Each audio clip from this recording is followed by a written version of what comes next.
आज ही झारखंड में 30 करोड़ रुपए एक मंत्री के यहाँ से पकड़ा गया। यहाँ से 51 करोड़ पकड़ा गया था। इतना सारा पैसा कहाँ से आता है? किसका है? ये बंगाल की गरीब जनता का पैसा है। इस तरह से कोई प्रशासन को अधिकार नहीं है। একটা ছোট্টবেলায় পড়েছিলাম আলী বাবা তার 40 চোর। বিজেপি পার্টির দুজন নেতা আর সবাই ক্রেতা। দুজন নেতা, একজনের নাম মধুবাবু আর একজনের নাম বিধুবাবু। পার্থ চট্টোপাধ্যায়ের বান্ধবী অর্পিতা মুখোপাধ্যায়ের বেলঘরিয়ার ফ্ল্যাট থেকে উদ্ধার হয়েছে প্রায় 51 কোটি টাকা। সেই স্মৃতি উস্কে দিয়ে এবার ঝাড়খণ্ডের মন্ত্রীর ব্যক্তিগত সহায়কের পরিচালকের বাড়ি থেকে উদ্ধার হলো কোটি কোটি টাকা। ইডি সূত্রে খবর, ঝাড়খণ্ডের গ্রামোন্নয়ন মন্ত্রী আলমগীর আলমের ব্যক্তিগত সচিব সঞ্জীব লালের পরিচালকের বাড়ি থেকে 20 কোটি টাকারও বেশি বাজেয়াপ্ত করা হয়েছে। আর তৃতীয় দফায় ভোটের ঠিক আগের দিন বঙ্গে ভোট প্রচারে এসে এই কাঁড়ি কাঁড়ি টাকা উদ্ধারের প্রসঙ্গ তুলে ধরলেন অমিত শাহ। দুর্গাপুরে দাঁড়িয়ে ঝাড়খণ্ডের সঙ্গে বাংলাকে মেলালেন তিনি। बंगाल के दीदी के मंत्रियों के घर से 50 करोड़ रुपया कैश मिलती है।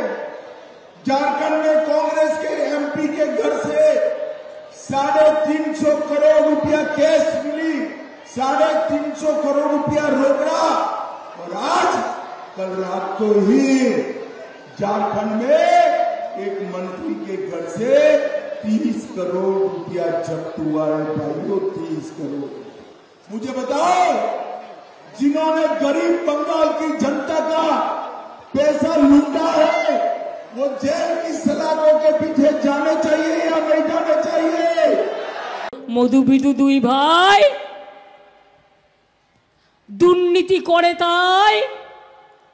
তাই তো এবার সময় এলো ওদের বিদায় দেবেন ভাই।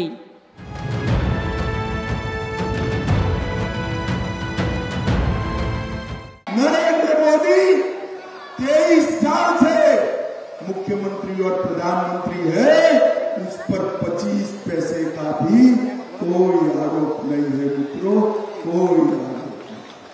আজকে সারা দেশটাকে লুট করে দিয়েছে। এই কথা আমি বললে দোষ হবে তো?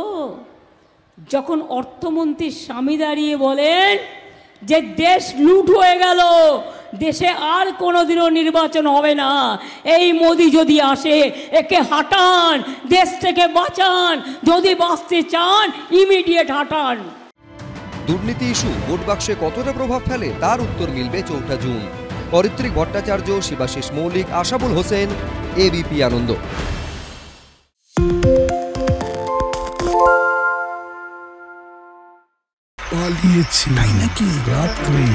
বাংলা গুজব চায় না, বাংলা খবর চায়। বাংলা খবর, বাংলার খবর।